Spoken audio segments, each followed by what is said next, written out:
साई बंदगी सतनाम, बंदी छोड़ सतगुरु कबीर साहिब की जय हो। आज हम जानेंगे सतगुरु नितिन साहब जी से एक सत्संग के माध्यम से कि हम संसार में जब हम संसार में आए थे तो सतयुग से लेके कलयुग तक हम आज भी यहीं इसी संसार के अंदर बैठे हुए हैं। इसका कारण क्या है? इसका कारण यही है कि हमें कोई भेदी सतगुरु नहीं मिला। हमने कोई पूजा पाठ में, हवन यज्ञ में, तो हम हर युग में अपने अपने हिसाब से परमात्मा को पाने के लिए उसकी पूजा करते आए हैं। लेकिन जो परमात्मा को पाने का जो सही रास्ता है वो रास्ता आज तक हमें मिला नहीं, और हमारा कुछ ऐसे हो नहीं सकता क्योंकि हम जो साधनाएं कर रहे हैं उन साधनाओं से हमारा उद्धार नहीं हो सकता। तो आज जानते हैं सतगुरु नितिन साहब जी से एक सत्संग के माध्यम से। तो सत्संग को आपने पूरा विवेक लगा के और पूरी बुद्धि लगा के सत्संग को आपने सुनना है। नाम दीक्षा वाले कौन है? प्रथम दीक्षा वाले हाथ खड़ा करो। दूसरी दीक्षा वाला कौन है?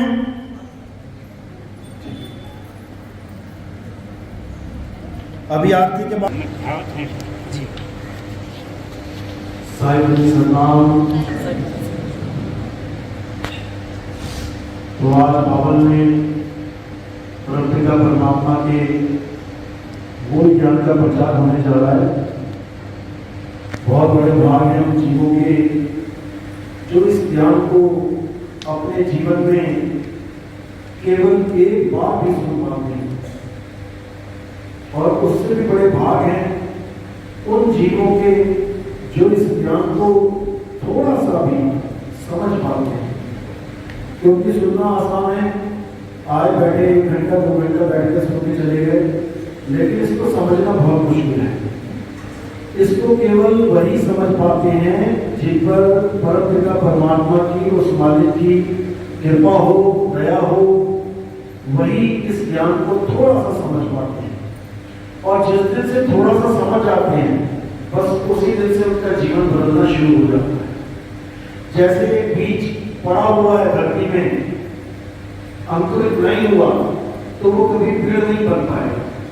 लेकिन दया हुई मालिक की, ऐसा वातावरण बना, बारिश हुई, एक बूंद पड़ी, और जैसे ही वो अंकुरित हुआ बस में वो रुकेगा नहीं, अब वो पेड़ बन के दम लेगा। तो इसी प्रकार ये जीव तब तक अज्ञानी रहता है जब तक इसको कोई जगाने वाला नहीं मिला। ये सोता ही रहता है क्योंकि युगों से सो रहा है। लेकिन जब इसको कोई जगाने वाला मिल गया और इसने थोड़ा सा भी, हल्की सी भी जागृति इसको हो गई, विवेक लगा के इसने थोड़ा सा भी, बस समझो कि तब से इसका जीवन बदल जाता है और ये सत्य की तरफ बढ़ने लग जाता है। अब इसको कोई रोक नहीं सकता। अब इसका उत्थान होना निश्चित है, इसका पतन नहीं होगा। तो आज उसी मूल ज्ञान को खोलेंगे, समझाएंगे। तो पहले परमात्मा के नाम पे जयकारा लगाएंगे, उसके बाद सत्संग शुरू करेंगे। बोलिए बंदी छोड़ सतगुरु सत्य कबीर साहिब की जय, बोलिए परमपिता परमात्मा की जय, सभी संतों की, सभी भक्तों की, आज के आनंद की, सकल रस को बंदगी साहिब बंदगी सतनाम। तो कबीर साहब समझा रहे हैं कि हे जीव, तू युगों युगों से जो करता आ रहा है अपनी मुक्ति के लिए, भगवान को पाने के लिए, परमात्मा के दर्शन के लिए, उस क्रिया से आज तक तुझे परमात्मा नहीं मिला। जो भी हम करते आ रहे हैं युगों युगों से, वो सब करने के बावजूद आज तक हमें परमात्मा नहीं मिला। इसका क्या सबूत है? इसका सबूत यह है कि आज भी हम यहीं बैठे हुए हैं और परमात्मा को ढूंढ रहे हैं कि हे मेरे मालिक मिल जाओ, मिल जाओ। ऐसा नहीं कि आपका आज पहला जन्म है। युगों युगों से पता नहीं कितने चतुर्युग बीत गए, यानी कलयुग, द्वापर, त्रेता, पता नहीं कितनी बार बीत लिए, और एक एक युग में हमारे पता नहीं कितने कितने जन्म हो लिए, लेकिन आज भी हम वही के वही करते हैं, क्योंकि हमने जो कुछ भी किया वो सही नहीं किया। क्या क्या किया हमने, विचार करो।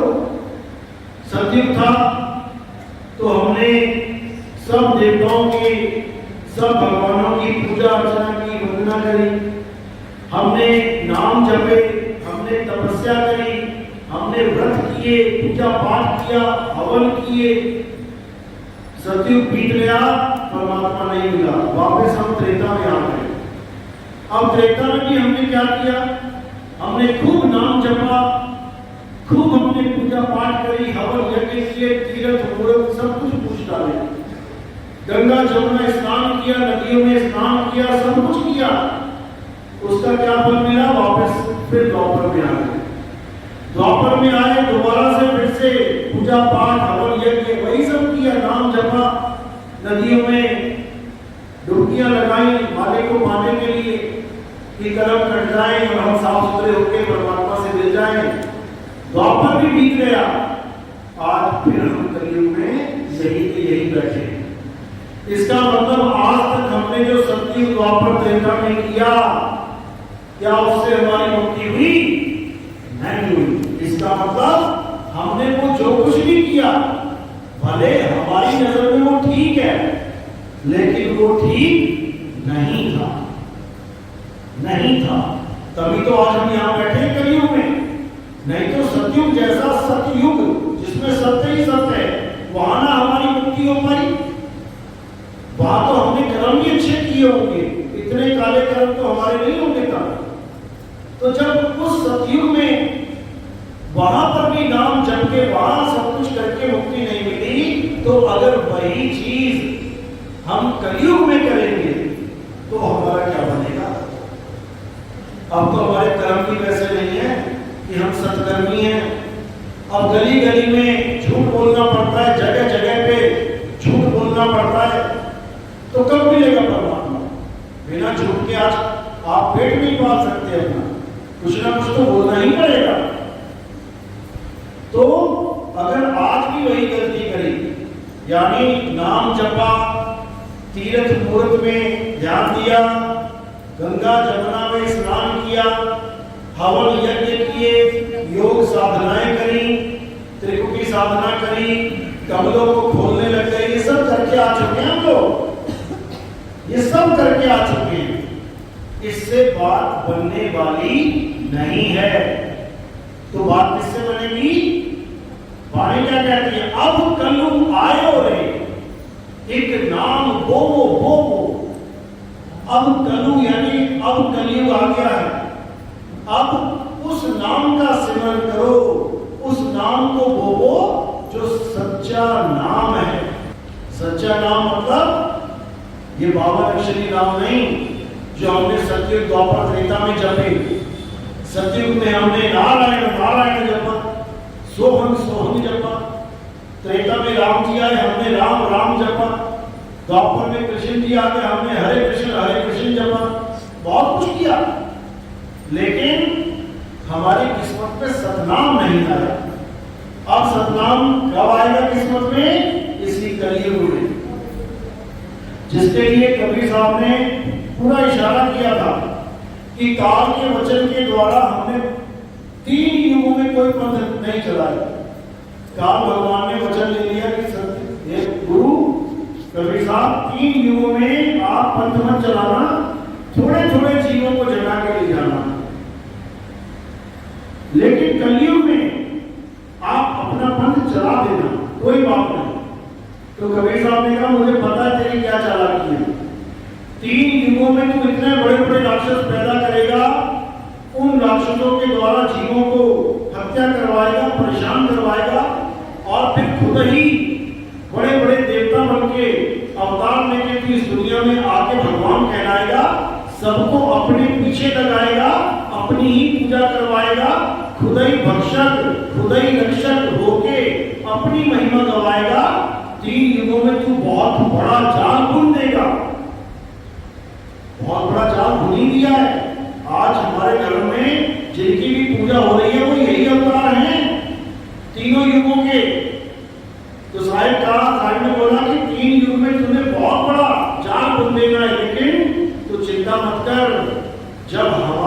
युग आएगा, कलयुग आएगा और उसमें हम अपना पंथ चलाएंगे तो जितने भी विवेकी हंस होंगे वो तेरे जाल को समझ जाएंगे, तेरे जाल को काट के वो सत्य का साथ कर देंगे। कौन सा जाल है? ये रक्षक दला का जाल है। खुद ही आग लगा के बस्ती में और खुद ही फायर ब्रिगेड की गाड़ी लेके खड़े हो जाना, खुद ही तुम्हें आग में झुलसा के खुद ही तुम्हारे चटकों पे मरहम लगाना, खुद ही तुम्हें कुएं में धकेल के खुद ही रस्सी डाल के तुम्हें कुएं से निकालना, ये किसके काम हो सकते हैं? ये काल भगवान के काम है, ये राजनीति करने वालों के काम है, नेताओं के काम है, ये भगवान के परमात्मा के काम नहीं हो सकते। और गवाह भी रहा है, डंके की चोट पे भजन भी बना रहा है, मारने वाला है भगवान, बचाने वाला है भगवान। भाई मारने वाला और बचाने वाला एक नहीं होता। संतों ने तो समझाया है कि मारने वाले से बचाने वाला बड़ा होता है।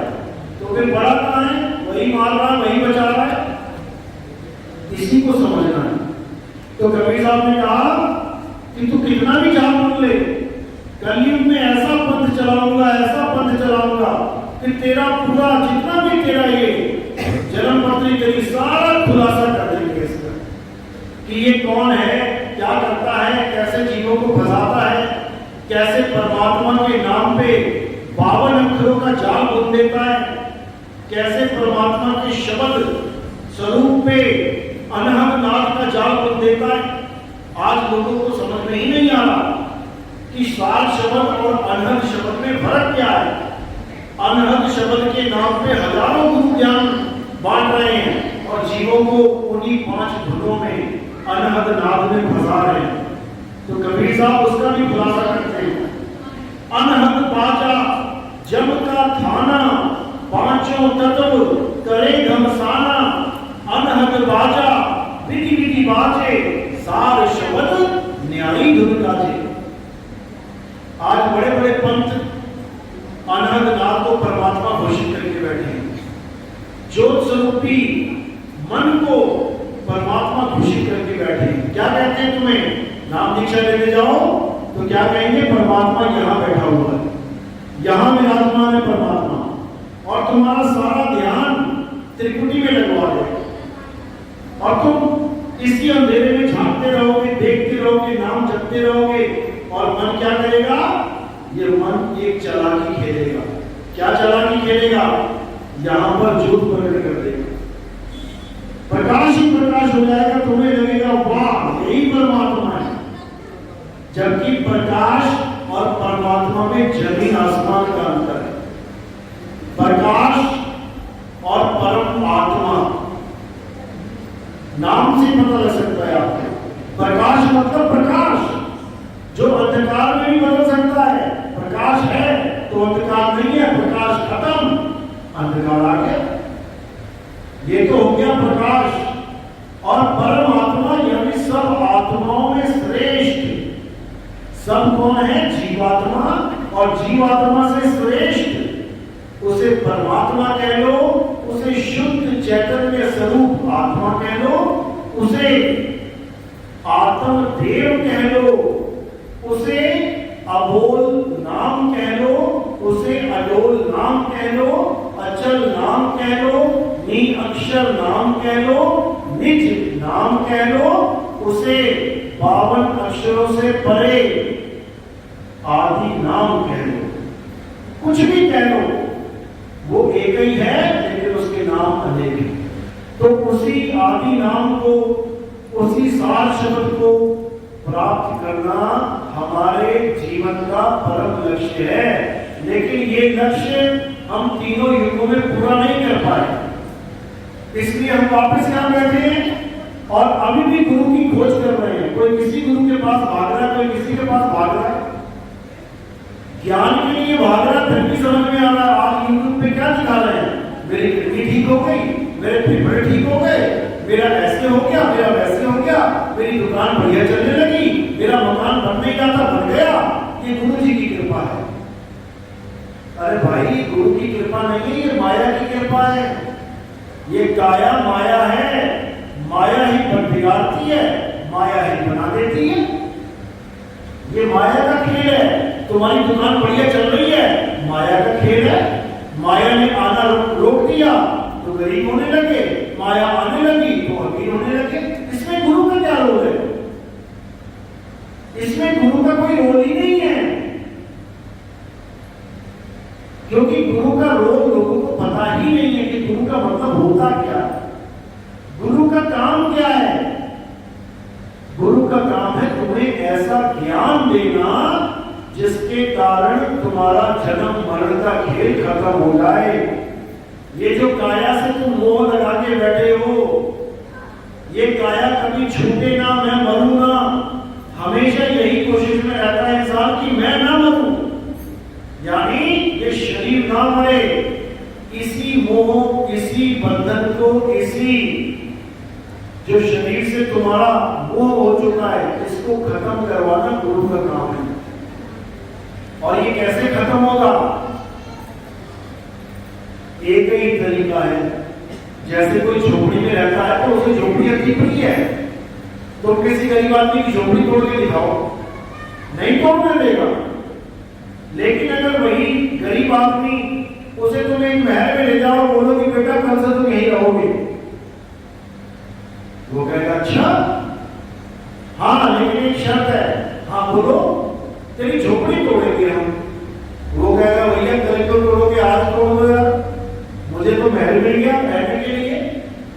तो कहने का मतलब ये हमारी झोपड़ी है, मिट्टी की झोपड़ी, और टूटेगी ये, चाहे कोई गुरु बनाए चाहे ना बनाए, चाहे कोई पूजा करे चाहे ना करे, चाहे कोई कितना ही पुण्य क्या करे, चाहे पाप करे, टूटेगी, 100% टूटेगी। चाहे कोई देवों के देव महादेव का पुजारी क्यों ना हो, वो देखो कांवड़ लेने जा रहे लोग, और देखो घरों में क्या आती है खबरें, तुम्हारे लड़के का एक्सीडेंट हो गया, मर गया, पानी में डूब गया, मर गया, दंगा हो गया, पुलिस वालों ने गोलियां चला दी, तुम्हारा लड़का मर गया।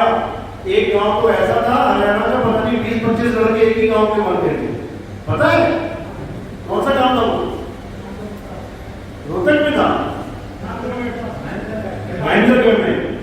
तो ऐसा गांव था जहां पर 25 लड़के एक ही गांव के मर गए। तो सोचो, जो कहते हैं काल उसका क्या बिगाड़े जो भगत है महाकाल का, अकाल मृत्यु वो करे जो काम करे चंडाल का।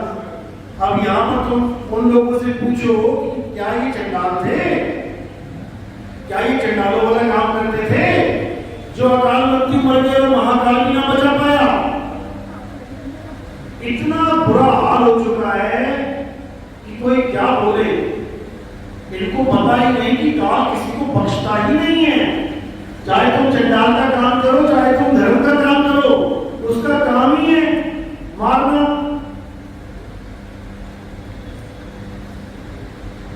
यही काल का खेल है। इसी काल के जाल को तोड़ने के लिए कबीर साहब इस धरातल पे आते हैं, इसी काल के जाल को खत्म करने के लिए। तो कहते हैं बचना चाहो काल जाल से तो चीनो शब्द हमारा, और कहे कबीर अमर कर राखू जो निज होए हमारा। कबीर साहब ये नहीं कहते कि मैं तुझे बचाऊंगा, मैं तुझे काल जाल से दूर कर दूंगा। वो कहते हैं काल जाल से दूर वो होगा जो मेरे शब्द को छीन लेगा। बचना चाहो काल जाल से चीनो शब्द हमारा। जैसे बहुत गोलीबारी चल रही है बाहर, तो सरकार ने क्या बोला कि जो जो जैकेट पहन लेगा, बुलेट प्रूफ जैकेट, उसको गोली नहीं लगेगी। अब कोई ये सोचने लग जाए कि मुझे सरकार बचा लेगी। सरकार नहीं बचाएगी, कौन बचाएगा? जैकेट बचाएगी, जैकेट बचाएगी तुम्हें। और अगर तुमने जैकेट नहीं पहनी तो तुम्हें कोई नहीं बचा सकता, कोई नहीं बचा सकता। यही कबीर साहब समझा रहे हैं कि बचना चाहो काल जाल से, अगर तुम बचना चाहते हो चीनो शब्द हमारा, जिस शब्द की मैं महिमा गाता हूं, जिस शब्द की मैं साधना करवाता हूं, तुम वो शब्द पकड़ लो। ये काल तुम्हारा बाल बांका नहीं कर सकता। क्या करेगा जान से बता? शरीर लेके जाएगा क्योंकि इसी का है, इसी की धरती से मिट्टी से बना हुआ है, मिट्टी में मिलना ही है, पक्का तय है। ये तो जाना ही जाना है, चाहे तुम कबीरपंथी हो चाहे नहीं हो, ये तो जाना ही है। और इसको कबीर साहब ने बचाना भी नहीं है कि तुम सोच रहे हो कि मैं कबीरपंथी हो गया तो मेरी किडनी फेल नहीं होगी, मुझे कैंसर नहीं होगा, मेरे लीवर कभी खराब नहीं होगा। सब कुछ होगा, सब कुछ होगा, लेकिन बचने का रास्ता भी होगा। तुम्हारे पास बचने का रास्ता भी होगा। जैसे एक अनजान अनाड़ी आदमी जिसको तैरना नहीं आता, एक ऐसी किश्ती में बैठ गया जिसमें छेद है, बैठ गया, जा रहा है, अब वो तो डूबेगी 100% है, वो डूबेगी तो वो रोएगा, हाय मर गया, हाय मर गया। डूब कौन रहा है? किश्ती रोक कौन रहा है? वो आदमी। डूबना किश्ती में है, लेकिन रो वो आदमी रहा है। क्यों रो रहा है? क्योंकि उसे तैरना नहीं आता। और जिसे तैरना आता है उसको तुम ऐसी किश्ती में बैठा दो जिसमें छेद हो, उसको इतना भी डर नहीं लगेगा। उसको पता है जहां डूबेगी डूब जाए, मैंने तो ऊपर आके छलांग मार के निकल जाना है। बस इसी तरह ये किश्ती है, उस किश्ती में तो एक छेद है, इसमें कितने हैं? कितने छेद हैं इस किश्ती में? 9। बहुत बढ़िया, 10 हैं। 10 द्वारे का पिंजड़ा, तामे बोले कौन, और रहीमे को अचरज है, और पूरा सो अचरज कौन। ये ऐसा पिंजड़ा है जिसमें 10 द्वार में से 9 द्वार खुले हुए हैं, और ये तोता फिर भी बोलेगा। तुम तोता पालो जरा, एक दरवाजे का पिंजरा होता है, अगर तुमने 5 सेकंड भी वो दरवाजा ऐसे खोल के इधर चले गए ना 5 सेकंड के लिए, फिर तोता उधर नहीं मिलेगा, वो तोता उड़ानी मार जाएगा 5 सेकंड के अंदर। लेकिन ये तोता 100 साल की भी उम्र हो जाए तो ना उड़ानी मार रहा, दरवाजे खुले भी हुए हैं। कहते हैं रहीमे को अचरज है, उड़ा सो अचरज कौन। अगर 100 साल के बाद निकल भी गया तो अचरज किस बात का है? उड़ाई है, मरा थोड़ी नहीं। उड़ाई है, मरा थोड़ी नहीं। मरा कौन? शरीर। पिंजड़ा मरा, पिंजड़ा मरा, तोता तो उड़ गया। किस बात का अचरज है तुम्हें? किसी और पिंजड़े में आ जाएगा, क्योंकि ये पिंजड़े ही है 84 लाख। ये पिंजड़े हैं, आज इस पिंजड़े में, कल उस पिंजड़े में, परसों उस पिंजड़े में, परसों उस पिंजड़े में। ये पिंजड़े खत्म होने वाले नहीं है। ये मिट्टी इसीलिए बनाई गई है, घड़ा फूटता जाएगा, मिट्टी में मिलता जाएगा, फिर तुम्हारा नया घड़ा बनता जाएगा। कभी ना खत्म होती है मिट्टी, कभी खत्म होने वाली नहीं है। ये पिंजड़े ऐसे हैं। अब इन पिंजड़ों से बचने का एक ही तरीका है। वो क्या तरीका है? अपने सत्य स्वरूप में, अपने आत्म स्वरूप में, अपने शुद्ध चैतन्य स्वरूप में स्थित हो जाना। जिस दिन तुम अपने स्वरूप में आ गए, उस दिन तुम्हें इस पिंजड़े का मोह नहीं रहेगा।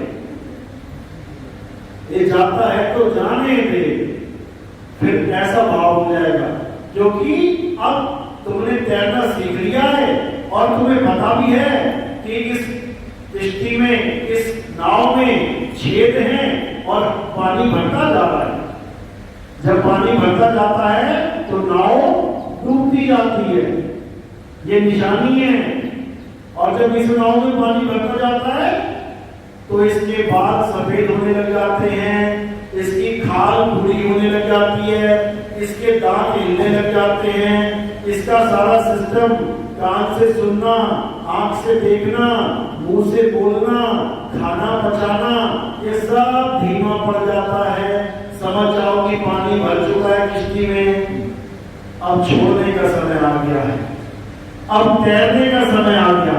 अब इससे मोह रखने का समय नहीं आया कि 90 साल का बाबा आके कह रहे गुरु जी दया करो,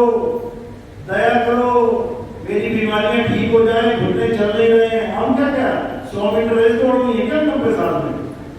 अब क्या करेगा? अब छोड़ने की बात कर, अब इससे निकलने की बात कर, अब इससे मोह भंग कर। अगर इससे मोह भंग नहीं हुआ तो इसी मोह के कारण अगला जन्म लेने के लिए तैयार रहना। फिर बढ़िया बढ़िया घूमने मिलेंगे एकदम फर्स्ट क्लास वाले, बढ़िया बढ़िया खाल मिलेगी, बढ़िया बढ़िया उम्र मिल जाएगी, छोटा सा बच्चा बन के आ जाओगे, फिर किश्ती में पानी भरना शुरू हो जाएगा। तो ये बार बार छोड़ते जाओगे, पकड़ते जाओगे, छोड़ते जाओगे, पकड़ते जाओगे। इसी को कहते हैं भव बंधन, इसी को कहते हैं भव सागर। भव सागर में गोते खाना यानी उल्टा लटक जाना, मां के गर्भ में उल्टा लटक जाना। तो इसी को साहिब समझा रहे हैं कि अगर काल काल से बचना चाहते हो तो अपने स्वरूप में आ जाओ। इन झूठे नामों को जो सतयुग द्वापर त्रेता में तुम जपते रहे, इनको पहचान जाओ। इससे तुम्हारी मुक्ति नहीं होगी तो किससे होगी? सतनाम से होगी। सतनाम सिमर प्यारे, सतनाम सिमर प्यारे, ये वक्त जा रहा है। सतनाम को समझ लो, सतनाम से ही सबका कल्याण होगा। लेकिन ये काल भगवान बहुत शातिर है, इसने सतनाम सतनाम भी जपवा डाला लोगों को कि जपो सतनाम सतनाम। अब ये जीव सोच रहा है मैं तो सतनाम मुझे मिल गया, जप रहा है सतनाम सतनाम सतनाम सतनाम। क्या जप रहा है? बावन अक्षर। ये सतनाम नहीं है, ये बावन अक्षर है। तो साहिब कह रहे बावन अक्षर जीव आधारा, और आदि अक्षर यानी सतनाम जीभ्या से न्यारा। और वाही को सत सिमरन कहिए, वो है असली सतनाम सिमरन। सिमर सिमर नर उतरो पार। ये राम राम करने से, ये ओम नमः शिवाय ओम नमः शिवाय, ये हरे कृष्णा करने से, ये अल्लाहु अकबर करने से, ये वाहिगुरु वाहिगुरु करने से, ये कबीर कबीर करने से किसी की मुक्ति होने वाली नहीं है। अच्छे से समझ लो। तो साहिब समझा भी रहे हैं, अपनी मत वालों को समझा रहे हैं। अरे कबीर कबीर क्या करे, तू खोज अपन शरीर और 10 इंद्रियां बस में कर, तू आपे आप कबीर। 10 इंद्रियां क्या? ये काया है, इसको बस में कर। कौन करेगा बस में? उसको जान जो इसको बस में कर सकता है, जिसकी ताकत से ये चल रही है। उसको जान जो तैर सकता है, वो खुद का तैरना भूल के नदी के तैरने पे भरोसा करके बैठा हुआ है, किश्ती के तैरने पे कि नदी में किश्ती तैर रही है तो मैं बचा हुआ हूं, किश्ती डूब गई तो मैं गया। यानी ये शरीर है तो मेरा अस्तित्व है तो मैं बचा हुआ हूं, ये शरीर गया तो मैं गया। ऐसा नहीं है। ये शरीर नहीं था तब भी तुम थे, ये शरीर कल को नहीं रहेगा तब भी तुम रहोगे, क्योंकि तुम शरीर नहीं हो, तुम आत्मा हो।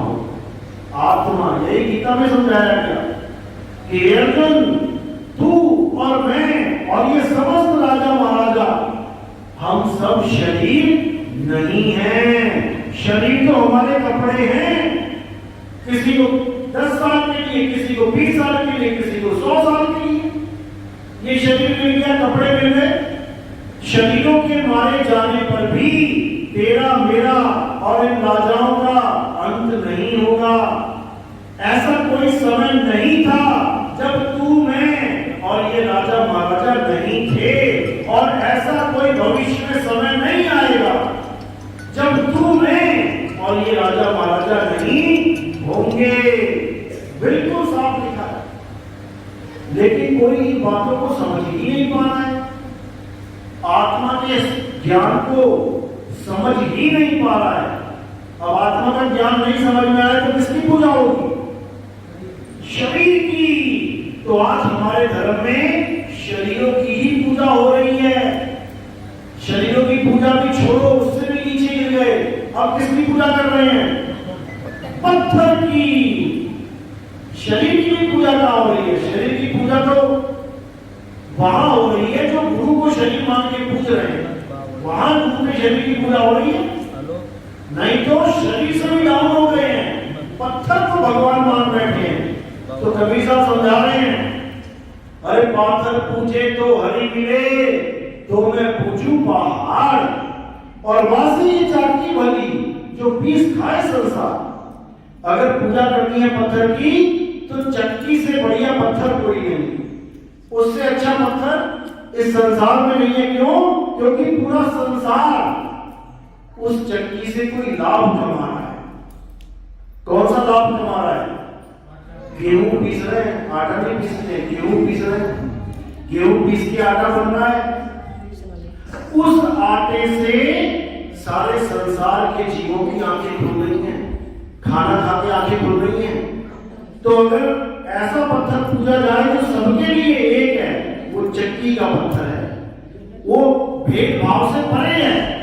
तुम देखो आटा चक्की पे, वहीं पे मुल्ला जी आ रहा है अपना बोरा उठा के, वहीं पे पंडित जी आ रहा है बोरा उठा के, वहीं पे कोई ईसाई आ रहा है उठा के, वहीं पे सरदार जी लगे हुए हैं, सबने नंबर लगा रखे हैं। उस पत्थर से किसी का कोई बैर नहीं है, और वो पत्थर टूट जाए तो सबको प्रॉब्लम हो जाती है। अब क्या करें? तो अगर पत्थर पूजना है तो चक्की से अच्छा भगवान, चक्की से अच्छा भगवान नहीं मिलेगा जो सारे धर्मों को पालता है। लेकिन लोग केवल राम जी की मूर्ति, कृष्ण जी की मूर्ति को भगवान मान बैठे हैं, जिसकी वजह से दंगे भी हो जाते हैं। मुसलमान क्यों लड़ रहा है हिंदू से? मुसलमान इसलिए लड़ रहा है क्योंकि वो ये मानता है कि जो बुत परस्ती करते हैं वो शैतान के कहे चलते हैं। यानी हिंदुओं को मुसलमान ये मानता है ये काफिर हैं, ये शैतान की पूजा कर रहे हैं। नहीं तो मुसलमानों को हिंदू से दिक्कत क्या है भाई? मुसलमान की दुकान पे हिंदू ग्राहक भी आता है, उसको क्या दिक्कत है? ये धार्मिक मतभेद है, ये दुनियावी मतभेद नहीं है। अभी योगी जी ने बोला कि सब मुसलमान, सब रेडी वाले अपना नाम लिखो, रेडी पे देखो कैसे टेंशन होगी सबको। अपना नाम नहीं बताना चाहता कोई भी, क्यों? फिर हिंदू नहीं आएगा हमारे ठेले पे। यानी तुम्हें माल बेचने के लिए हिंदू चाहिए, लेकिन तुम्हें गले लगाने के लिए हिंदू नहीं चाहिए। उसको तुम शैतान का बच्चा बोलो और माल उसी को बेचना है, कमाई उसी शैतान के बच्चे से करनी है। तो कहने का मतलब यही है, अज्ञानता, अज्ञानता में सब लोग जी रहे हैं। जबकि हमारे ग्रंथों में केवल साकार की ही नहीं, निराकार की भी महिमा गाई है। आज सब मुसलमान कहते हैं अल्लाह निराकार है, भगवान निराकार है, परमात्मा निराकार है। तो भाई हमारे ग्रंथ उठा के देखो, शिव महापुराण उठा के देखो, देवी भागवत महापुराण उठा के देखो, विष्णु महापुराण उठा के देखो, तुम कोई भी पुराण उठाओ, उसमें निराकार की महिमा गाई हुई है कि साकार सृष्टि होने से पहले भगवान निराकार थे। बिल्कुल साफ लिखा है। तो मान लो कि सब निराकार तो मानने वाले हिंदू हैं, क्योंकि निराकार की तो पूजा चल रही है साथ में। अब वहां पे ये लिखा है कि निराकार ही साकार रूप में इस संसार में आते हैं। तो बताओ, उसी में लिखा है, हम थोड़ी नहीं बोल रहे हैं। यानी निराकार ही, निराकार शिव, जिसको सदाशिव कहते हैं, सदाशिव निराकार है, ज्योत स्वरूपी, ज्योतिर्लिंग। सुना ना ज्योतिर्लिंग? क्या मतलब होता है इसका? इसका मतलब होता है कि ज्योत स्वरूपी, प्रकाश स्वरूपी, निराकार शिव जी ही शंकर जी बन के आते हैं। अब चाहे उनको पुत्र कह लो, चाहे उनका बदला हुआ रूप कह लो, जैसे कहते हैं ईश्वर अंश जीव अविनाशी, अब चाहे परमात्मा का अंश कह लो, पुत्र कह लो, या फिर उसी का एक रूप कह लो। जैसे हनुमान जी को कहते रुद्र अवतार, भोले शंकर का अवतार है। अब चाहे उनको पुत्र कह लो, चाहे उनको उसका रूप कह लो, क्योंकि वही है। गंगा नदी में से एक नहर निकल गई, तुम्हारे खेतों तक आ गई। अब चाहे तुम उसे उस गंगा नदी का पुत्र कह लो, चाहे तुम उसको गंगा ही कह लो, क्योंकि वही है। साथ समझा रहे हैं, ये सब रूप का खेल है। जीव रूप, ब्रह्म रूप, बाल ब्रह्म रूप, ये सब इसी का खेल है। लेकिन ना समझी के कारण सब एक दूसरे के दुश्मन बने बैठे कि तू उसकी पूजा कर रहा है, मैं इसकी कर रहा हूं। अरे वो एक ही है, वो एक ही है, हेड और टेल भले अलग अलग है देखने में, लेकिन सिद्धा एक ही है। लेकिन इसको समझाने वाला कोई नहीं मिलता, तो आज साकार और निराकार का युद्ध चला हुआ है। अभी मुंह में इतने लगे हुए क्या थे, वो निराकार वाले साकार वालों को पीट रहे थे, फिर साकार वालों निराकार वालों को पीटा, यही चलता रहेगा। आज हर धर्म का इंसान ये चाहता है कि भारत हमारे धर्म में पूरा कन्वर्ट हो जाए। मुसलमान चाहता है कि भारत गजवाए हिंद बन जाए, यानी कि इस्लामिक स्टेट बन जाए, यहां पर सारे कानून इस्लामिक हो जाए। पूछो उससे क्या होगा, तब क्या कहेंगे, अमन शांति चैन हो जाएगा। वही सीख लेके बैठा है, कहता खालिस्तान बना देंगे इसको, उससे क्या होगा, कहते हैं उससे खालिस यानी खालिस सोना, शुद्ध पाक अमन चैन हो जाएगा। ईसाई क्या बोल रहा है, कह रहा सबको क्रिश्चियन बना देंगे, उससे क्या होगा, कहते हैं उससे प्रेम ही प्रेम फैल जाएगा, भारत अच्छा हो जाएगा। हिंदू कह रहे हैं हम इसको हिंदू राष्ट्र बना देंगे, उससे क्या होगा, कहते हैं उससे बहुत अमन चैन शांति हो जाएगा, रहने लायक हो जाएगा। तो मेरे भाई नामों में ही तो फर्क है। वो कह रहा हम इसको अमन शांति वाला देश बना देंगे, वो कह रहा इसको अमन शांति वाला देश बना देंगे, वो भी कह रहा अमन होगी शांति होगी, वो भी कह रहा, तो झगड़ा की बात कर रहा है, झगड़ा की बात है। जब सारे यही चाहते हैं कि अमन शांति वाला देश बनाना है, इसका मतलब एक अच्छा भारत बनाना है, सच्चा भारत बनाना है। ठीक है, तुम अपना फार्मूला लेके आओ, हिंदू अपने पॉइंट्स लिख के लेके आए कि ये अगर चीज भारत में हो गई तो अच्छा हो जाएगा, सच्चा हो जाएगा। मुसलमान भी लेके आ जाओ, भैया तुम्हारे क्या पॉइंट है, सिख भी लेके आ जाओ, तुम क्या लागू करना चाहते हो, ईसाई भी ले आओ, जो जो अच्छे पॉइंट्स रहेंगे सारे निकाल लेंगे उसमें से, और भारत को अच्छा और सच्चा बनाने में चारों का योगदान हो जाएगा। झगड़ा किस बात का है, झगड़ा केवल अक्षरों का है, नाम का है। हिंदू राष्ट्र, इस्लामिक राष्ट्र, खालिस्तान, अच्छा राष्ट्र कोई नहीं बोल रहा है। अच्छा राष्ट्र बनाओ, हिंदू से अच्छा बनाओ, मुसलमान अच्छा बनाओ, ईसाई से अच्छा बनाओ, सिख से अच्छा बनाओ, कहीं दिक्कत नहीं होगी। अगर लिख दिया जाए कि भारत अच्छा राष्ट्र बनाया जाएगा, हिंदू राष्ट्र नहीं, क्यों, क्योंकि अगर हिंदू राष्ट्र बनाओगे तो मुसलमान अड़ जाएंगे बीच में, मुसलमान अड़ेंगे, सिख आ जाएंगे बीच में, कहेंगे हमारा खालिस्तान में कोई प्रॉब्लम है क्या जो तेरा हिंदू बनाए। इसलिए अब हिंदू राष्ट्र, मुस्लिम राष्ट्र, ईसाई राष्ट्र, सिख राष्ट्र को छोड़ के अच्छा राष्ट्र बनाना है। अच्छा, जब हिंदुस्तान अच्छा हो जाएगा तो सबके रहने के लायक हो जाएगा। ऐसा तो है नहीं कि तुम दूसरों को बाहर भगा दोगे और केवल हिंदू राष्ट्र स्थापना कर दोगे, ऐसा नहीं हो सकता। ये कहने की बात है, हिंदुस्तान की जगह कब्रिस्तान बन जाएगा। फिर पता ये ना कैसे लगे होते हैं, फिर धारा 144 लग जाती है, फिर बयानबाजी होती है, किसका नुकसान हो रहा है, हमारे देश की गाड़ियां चल रही हैं, हमारे देश के लोग मर रहे हैं, किसी को कोई फर्क ही नहीं पड़ रहा। तो इसलिए सारे झगड़े की फसाद क्या है, ये नाम ही फसाद है। अल्लाह वाहिद गॉड के जितने नाम है ना, ये नाम ही फसाद है झगड़े की। इसीलिए संतों ने उसको अनाम बोल दिया। परमात्मा का क्या नाम है, अनाम। अब बताओ कौन झगड़ा करेगा, उसका कोई नाम ही नहीं है, तुमने रखी है। उस परमात्मा का कोई नाम नहीं है, वो तो तत्व है, इस वाणी का कोई नाम नहीं है।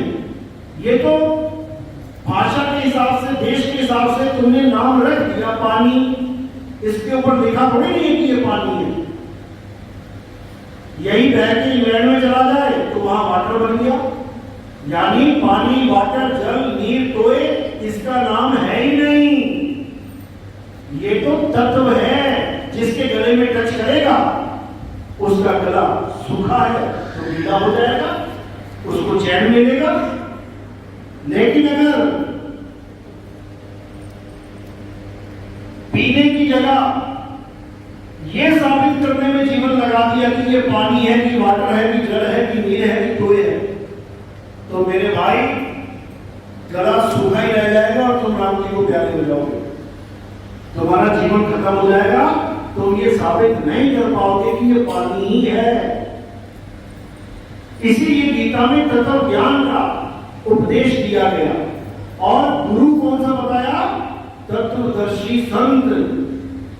गीता पढ़ो, अध्याय 4 34वां श्लोक। हे अर्जुन, ये आत्मा अजन्मा है, नित्य है, शाश्वत है, पुरातन है। ये आत्मा ही सत्य सनातन है। अगर तुम इस आत्मा को प्राप्त करना चाहते हो तो तुम ऐसे गुरु की शरण में जाओ जो तत्व का दर्शन कर चुका हो, यानी जो तत्वदर्शी संत हो। मंत्र भेदी संत नहीं चाहिए कि मंत्रों का भेद बताता फिरे। मंत्र नहीं चाहिए, तत्व चाहिए, वस्तु चाहिए। पानी एक वस्तु है, मात्र नाम नहीं है, वरना बोतल खाली मिलती और उसके ऊपर लिखा होता पानी, तो तुम्हारा गला गीला हो जाता क्या? यानी तत्व गायब है और केवल नाम नाम पकड़ा दिया तुमने। तो आज के गुरु क्या कर रहे हैं? यही कर रहे हैं। तत्व का ज्ञान तो है नहीं, राम का ज्ञान तो है नहीं, कृष्ण जी का ज्ञान तो है नहीं, भोले शंकर का ज्ञान तो है नहीं, आत्मा का ज्ञान तो है नहीं, केवल नाम से संतुष्ट कर दे रहे। वृंदावन जाओ और नाम लेके आओ, और जाने से पहले भी पता है कि नाम क्या देंगे। देखो ड्रामा, वहां जाने से पहले तुम्हें पता है वृंदावन में कौन सा नाम मिलने वाला है। कौन सा मिलेगा? राधे राधे। बताओ, पता भी है मैं क्या लेने जा रहा हूं और क्या मिलेगा, फिर भी कहते हैं गुरु धारण कराए। अरे गुरु वो होता है जो तुम्हें तत्व का ज्ञान दे, आत्मा का ज्ञान दे। ये राधे राधे करने से मुक्ति नहीं मिलने वाली, गुरु बनाने की जरूरत ही नहीं है। अगर राधे राधे करना है बिना गए, तुम्हें पता है राधे राधे, घर में बैठे राधे राधे शुरू कर दो। नहीं समझ में आ रहा लोगों को। यही कबीर साहब बार बार समझा रहे हैं कि बाबा नक्कर के खेल को समझो, ये कली काल का जाल है। ये तुम्हें बड़े प्यारे लग रहे हैं बाबा नक्कर, लेकिन ये फांस है, फांस, गले की फांस। तो कह रहे हैं एक नाम सुख रास है और एक नाम दुख रास। एक शब्द बंधन काटे और एक गले की फांस। ये गले की फांस है। राम राम श्याम श्याम, राधे राधे, अल्लाह अल्लाह, वाहिगुरु वाहिगुरु, कबीर कबीर, ये फांस है। ये गले में पड़ गई तुम्हारे, अब न छूटती। तो साहिब फिर समझा रहे, रावण के जंजाल में अरे फंस गया ये संसार, सिमरन बावन का करे कैसे लागे पार। आज परमात्मा को याद करने की जगह नाम को याद कर रहा है, इतना बुरा हाल है। तत्व को याद करने की जगह तत्व के नाम को याद कर रहा है। कैसे बात बनेगी? कभी नहीं बनने वाली।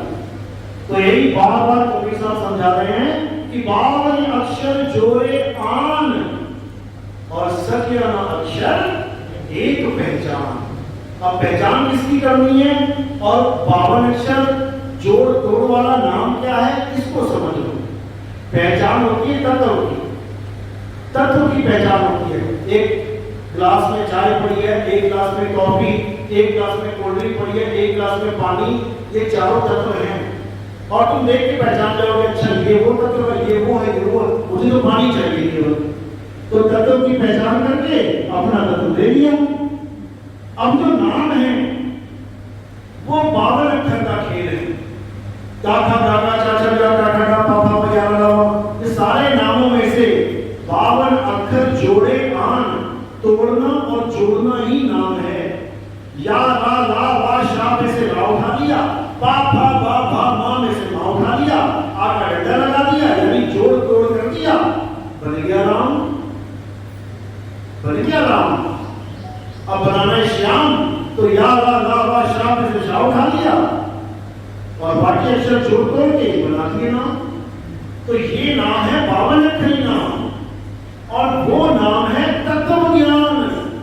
इन दोनों में फर्क है। 52 अक्षर जोड़े आन, सके न अक्षर एक पहचान, सत्य का शब्द कबीरा कहे, पंडित होए सो अनपढ़ रहे, पंडित जन को यो विहार और ज्ञानवंत को तत्व विचार। जो पंडितों का काम है वो क्या है? ये मंत्रों को जोड़ना तोड़ना, दुनिया भर के मंत्र बना देना। सबसे ज्यादा मंत्र कौन जपता है, कौन बोलता है? पंडित। एक से एक मंत्र याद है उसे। तो कह रहे पंडित जन को यो व्यवहार, ये उनका व्यवहार है कि ये मंत्र तोड़ के जोड़ दिया, तोड़ के जोड़ दिया, अक्षर जोड़ तोड़ करके पूरे ग्रंथ बना दिए। ज्ञानवंत को तत्व विचार। एक हो गया पंडित और एक है ज्ञानी। दोनों में फर्क है। पंडित 52 अक्षरों को जोड़ता तोड़ता है और ज्ञानी तत्व विचार, ज्ञानी तत्व का विचार करता है कि मुझे क्या चाहिए? मुझे आत्म तत्व चाहिए, मुझे नाम नहीं चाहिए, मंत्र नहीं चाहिए। तंत्र मंत्र सब झूठ है, इनमें न भरने कोई। कबीर साहब ने बिल्कुल क्लियर कर दिया। सार शब्द जाने बिना गागा हंस न होए। यानी बिना सार शब्द, यानी सार शब्द का मतलब आत्म तत्व, आत्म ज्ञान। बिना उस शब्द के तुम कितने ही नाम जपते रहो, कहते काका हंस न होए, तुम्हारा स्वरूप नहीं बदल सकता। कागा और हंसा को तुम बोलना भी सिखा दो, तब भी वो एक नहीं हो सकते। दोनों राम नाम जपने लग जाए तब भी एक नहीं हो सकते। क्यों? क्योंकि दोनों का स्वरूप अलग है। कागा काला और हंसा उजला। अब ये स्वरूप ज्ञान है, ये मंत्र ज्ञान नहीं है। कागा से हंसा यानी काले से गोरा कर देना है, ये तत्व ज्ञान है। यानी अभी तुम अपने आप को क्या मान के बैठे हो? शरीर।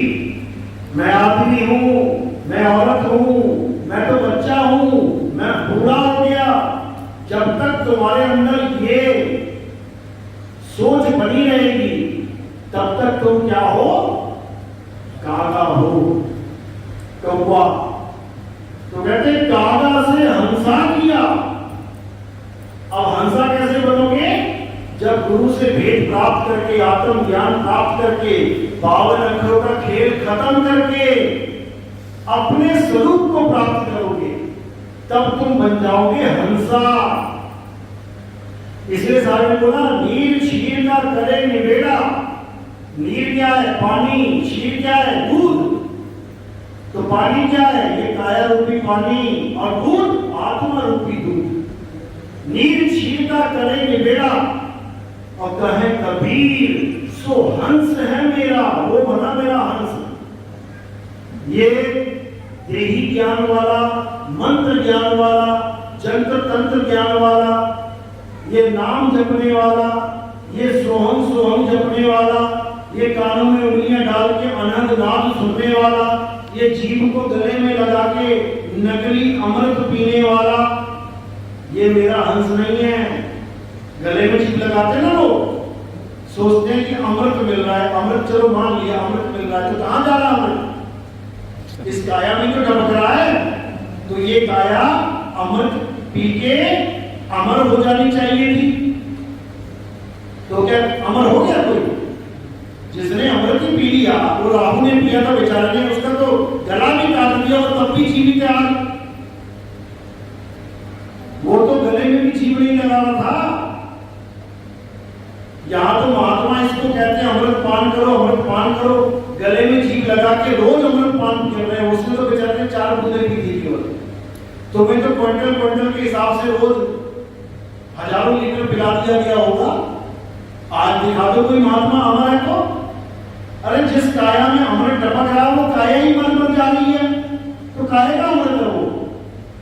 वो डुप्लीकेट अमृत है, नकली अमृत है, वो जाली माल है, वो नकली माल है। असली अमृत कहाँ है? असली अमृत है नौ द्वार नहोदर फीके रस अमृत दसवें चूजे। वहां है जहां तुम्हारी जीभ नहीं पहुंच सकती, वहां है वो अमृत। ये गले में नहीं है जहां बलगम गिर रही है, बलगम को अमृत बना के पी गए आज तक। ये बलगम है, गले में बलगम गिरती है, अमृत नहीं गिरता। लेकिन लोगों को समझ में नहीं आ रहा, लगे पड़े। यही कबीर साहब बार बार समझा रहे हैं कि चांचनी ना खेचरी ना अगोचरी, चांचनी ना खेचरी ना भोचरी अगोचरी, उन्मुनि इन पांचों की गम नाही। अधर तान तानिए, अधर में तान तानो अपना, अधर तान तानिए रेचत कुंभक, इन पूरन को ढंग नहीं। पड़े गुने बात करे कबू नाही मानिए, और स्वासा का जाप करे सो हम झूठ सो अखानिए।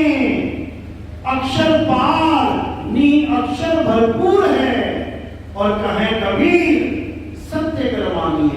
इन अक्षरों के पार, ये कौन से अक्षर? हिंदी, पंजाबी, उर्दू, फारसी। ये नाम जाप का सबसे बड़ा जाल बुन दिया काल के दूतों ने। इस कली काल के जितने भी वंशज हैं, ये सब 52 अक्षर ही देने आए हैं इस दुनिया में।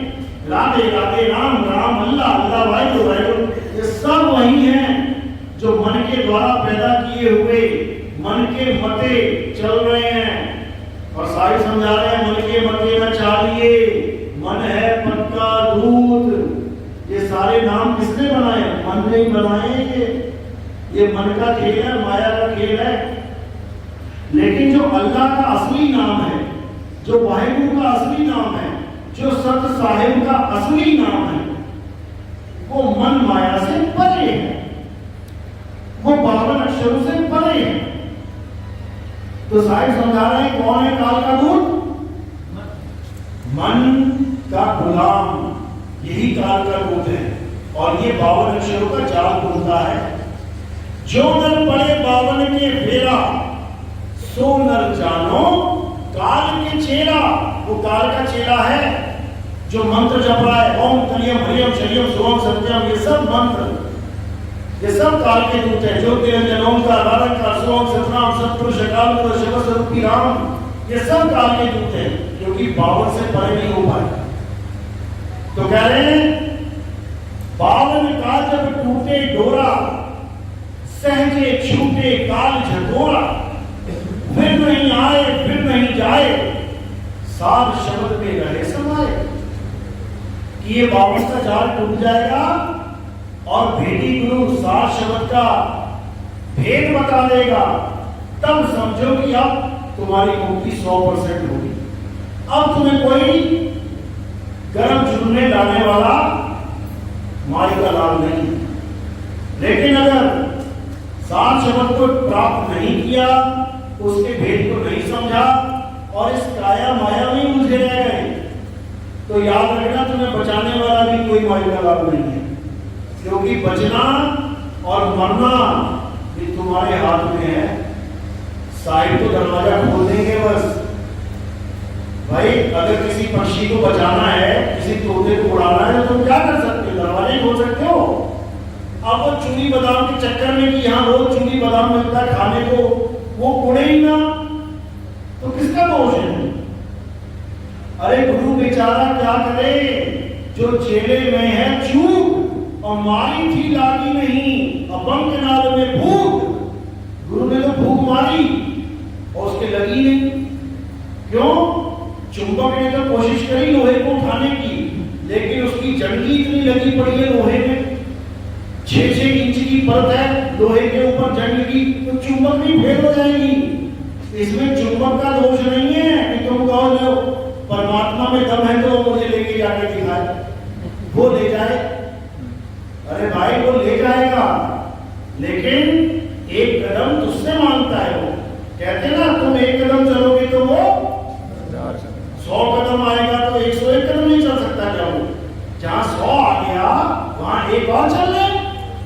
लेकिन ऐसा नहीं नहीं होगा, क्योंकि पहला एक कदम तुम चलोगे।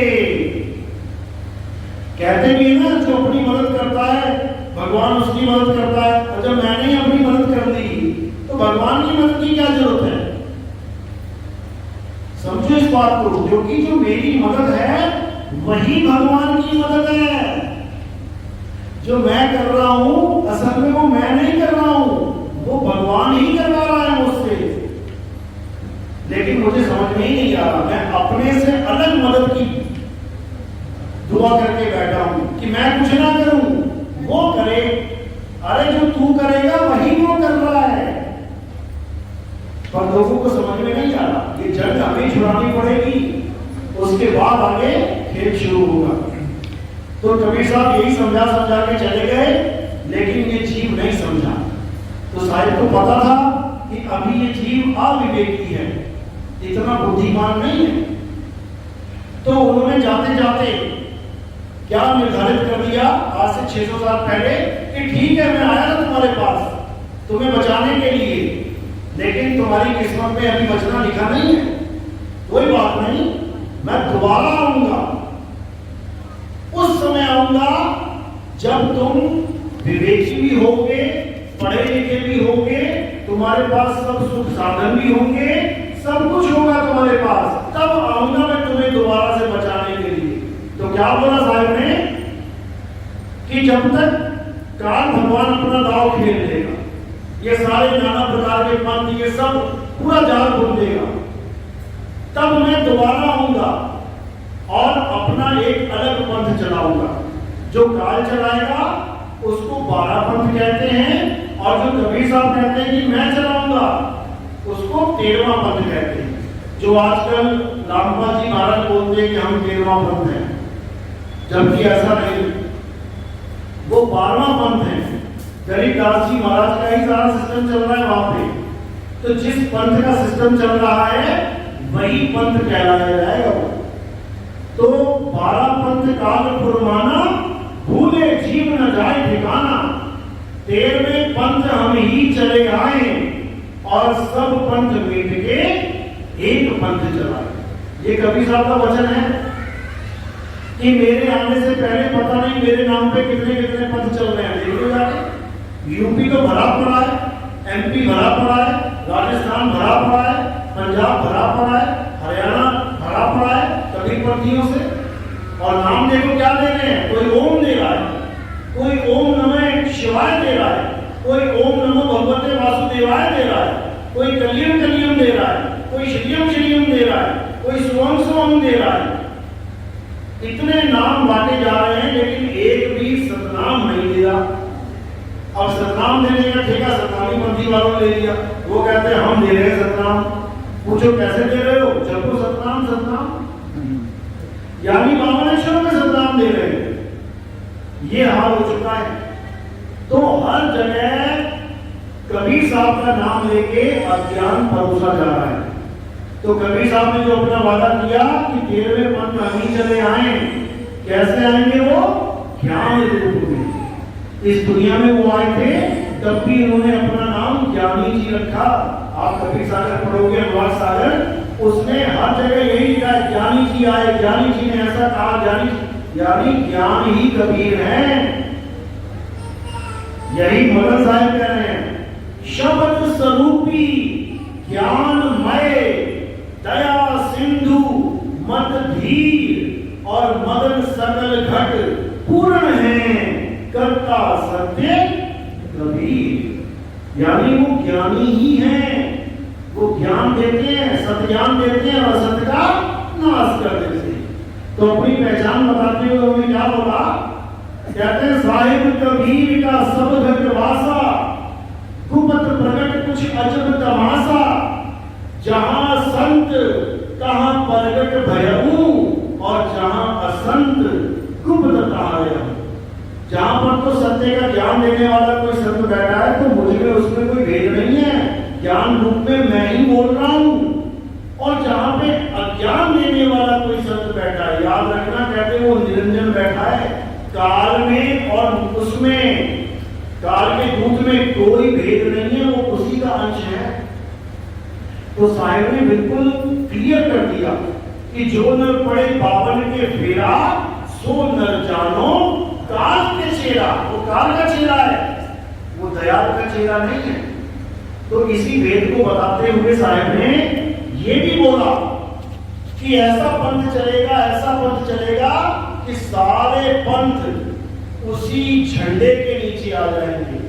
उस एक सतनाम का परचम पूरे विश्व में लहराएगा। ये भी बोला उन्होंने, और केवल उन्होंने नहीं बोला, ये हर ग्रंथ में बोला गया है, बस नाम बदल दिए गए। मुसलमानों में क्या बोला गया, कुरान पढ़ोगे, हदीस पढ़ोगे, उसमें क्या लिखा है कि एक ऐसा समय आएगा इसी कलयुग में जब हर जगह अत्याचार हो रहा होगा, युद्ध हो रहे होंगे, मुसलमानों को मारा जा रहा होगा, तब इमाम मेहदी आएंगे और सारे संसार को एक कर देंगे, यानी मुसलमान बना देंगे सबको। अब ईसाइयों में क्या बोला गया कि जब भूकंप आएंगे, जलजले आएंगे, सुनामी आएंगी, लोग एक दूसरे पे बम फेंक रहे होंगे, मिसाइलों के युद्ध चल रहे होंगे, तब एक ऐसा ज्ञान आएगा जिसको कहते हैं जीसस सेकंड कमिंग, यानी वो ईसा मसीह जिनको टांगा गया था क्रूस पे, वो मरे नहीं थे, वो 3 दिन के बाद जीवित होके आकाश में उड़ गए। अब वही वापस आएंगे, और दिशा भी बताई उन्होंने, किस दिशा से आएंगे, पूरब दिशा से आएंगे। कुरान में भी यही लिखा है, हदीस में, कि इमाम मेहदी आएंगे पूरब दिशा से आएंगे, यानी अंग्रेजों का यूरोप और मुसलमानों का अरब, इन दोनों के पूरब दिशा में कौन से देश हैं, वो हमारा भारत ही है। पाकिस्तान, अफगानिस्तान, हिंदुस्तान, यानी किसी साइड से आएगा वो दिव्य ज्ञान जो सारे संसार को एक कर देगा, जिसमें झगड़े लड़ने का मतलब ही नहीं रह जाएगा, सबको एक समान दृष्टि से देखा जाएगा, सब में सुधार किया जाएगा, जो बीच में गड़बड़ हो रखी है उसको सुधारा जाएगा, मारा नहीं जाएगा किसी को। लेकिन मुसलमान सोचते हैं कि इमाम मेहदी तलवार लेके आएंगे और सबके गर्दन काटते चले जाएंगे, और सबकी गर्दन ही काट दी तो मुसलमान किसे बनाएंगे, मुसलमानों को तो काटेंगे नहीं, मुसलमान के अलावा जितने भी हैं सबको काट देंगे, तो फिर मुसलमान किसे बनाएंगे। उसमें लिखा है कि सारी दुनिया को मुसलमान बना देंगे, तो बनाएंगे किसे, मुर्दों को बनाएंगे क्या। वही ईसाई कह रहा है कि सबको ईसाई बना देंगे, ईसा मसीह आएंगे तो, और तलवार लेके आएंगे लोहे की, जब मार ही दिया सबको तो ईसाई किसे बनाएंगे। यही हिंदू धर्म कह रहा है कि कल की अवतार आएगा, घोड़े पे आएगा, बैठ के तलवार लेके आएगा और सब अधर्मियों को मार देगा। तो अधर्मी है कौन, कौन अधर्मी है, ये सब अधर्मी है वो यहाँ पे जितने बैठे हैं, क्योंकि हमारे अंदर अधर्म ठूस ठूस के भरा हुआ है। तो अगर अधर्मी को मारेंगे तो बचेगा एक ना यहाँ पे, फिर क्या करेंगे, किसको बनाएंगे सनातनी। वो अधर्मी को नहीं मारेंगे, वो अधर्म का खात्मा करेंगे। वो अज्ञानी को नहीं मारेंगे, वो अज्ञान का खात्मा करेंगे। वो पापी को नहीं मारेंगे, वो पाप का खात्मा करेंगे। कल की अवतार घोड़े पे बैठ के आएंगे, हाथ में तलवार लेके आएंगे, यानी बुद्धि के घोड़े, अकल के घोड़े और विवेक की तलवार उनके पास होगी, और सारे संसार को एक कर देंगे, सनातनी बना देंगे। सनातनी का मतलब ये नहीं कि देवी देवता की मूर्तियां लगा देंगे हर तरफ। सनातनी का मतलब है कि देवी देवताओं की पूजा खत्म करवा देंगे और आत्म देव का ज्ञान बांट देंगे। देवी देवताओं का राजा कौन है, इंद्र। द्वापर में ही देवी देवताओं की पूजा खत्म करवा दी थी, किसने, कृष्ण जी ने। और क्या पूजवा दिया था, गोवर्धन पर्वत, यानी देवी देवताओं की पूजा बंद करो और पत्थर यानी देवी देवराज की, क्या नाम है, गिरिराज की पूजा कर लो, पत्थर की पूजा कर लो। ये कृष्ण जी ने बोला था उस वक्त, लेकिन लोग इसको समझ नहीं पाए। लोगों ने दोबारा से ही देवी देवताओं की पूजा शुरू कर दी और पत्थर भी नहीं छोड़ा, दोनों को ले लिया। देवी देवताओं में भी उलझे रहे और आज देखो 84 को उसकी यात्रा भी कर रहे हैं। अरे कम से कम भगवान के श्री मुख से कुछ निकला था, उस पे अटल तो हो जाते कि देवी देवताओं की पूजा आज के बाद कोई नहीं करेगा, वो नहीं होनी चाहिए थी। जब भगवान ने बोल दिया तो भगवान से बड़े हम हो गए क्या? अज्ञानता में। तो इसीलिए वापस उनको कल्कि अवतार में आना पड़ रहा है, नहीं तो उनको आने की जरूरत नहीं है। गांव-गांव में मंदिर है, पूजा करते रहो, भगवान को खुश करते रहो, उसको आने की क्या जरूरत है? तो वो कल्कि अवतार आत्मदेव का अवतार है, शरीरों का अवतार नहीं है। वो आत्मा की पूजा करवाएगा, वो आत्मा का ज्ञान देगा, तब ये सारा संसार सनातनी कहलाएगा, नहीं तो नहीं। चलो, तो आज का सत्संग यही समाप्त करते हैं। और अब आरती होगी। आरती हमारे यहाँ किसकी होती है समझ लो। हमारे यहाँ आरती होती है आत्मदेव की। हमारे यहाँ आत्मदेव को ही परमात्मा मान के आरती की जाती है। कोई भी इसको शरीर की आरती ना समझे गलती से भी, क्योंकि जो तुम्हें ये ज्ञान दे रहा है कि तुम शरीर नहीं तुम आत्मा हो, क्या तुम उसको आत्मा छोड़ के शरीर मान लोगे? नहीं मानना है। गुरु संत ये आत्मदेव हैं, ये कोई शरीर नहीं है। संत हमारी आत्मा, हम संतन के जीव और संतन हम में रम रहे, जीव माखन में घी। इसी प्रकार राम जी, कृष्ण जी, हनुमान जी, शंकर जी, इनको आत्मा मानो। अगर इनको शरीर मानोगे तो इन सबका शरीर नाश हो चुका है, फिर सबको मरा हुआ घोषित करना पड़ जाएगा। राम जी मर गए, कृष्ण जी मर गए, हनुमान जी मर गए। तो इनको शरीर नहीं आत्मा मानो। राम कबीरा एक हैं, कृष्ण करीमा एक हैं, कहन सुनन में दो, और दो करके वो जानते जिन्हें सतगुरु मिलाना हो। चलो बोलिए सतगुरु ईश्वर सतगुरु सत्य कबीर साहिब की, सभी संतों की, सभी भक्तों की, आज के आनंद की, सकल हंस को बंदगी साहिब बंदगी सदा।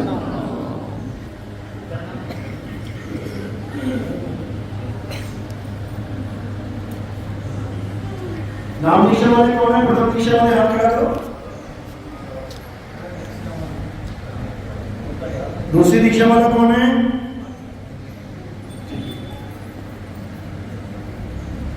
अभी आरती के बाद वहीं पहुंचना है, जहां पे बैठे थे वहीं दीक्षा हो जाएगी।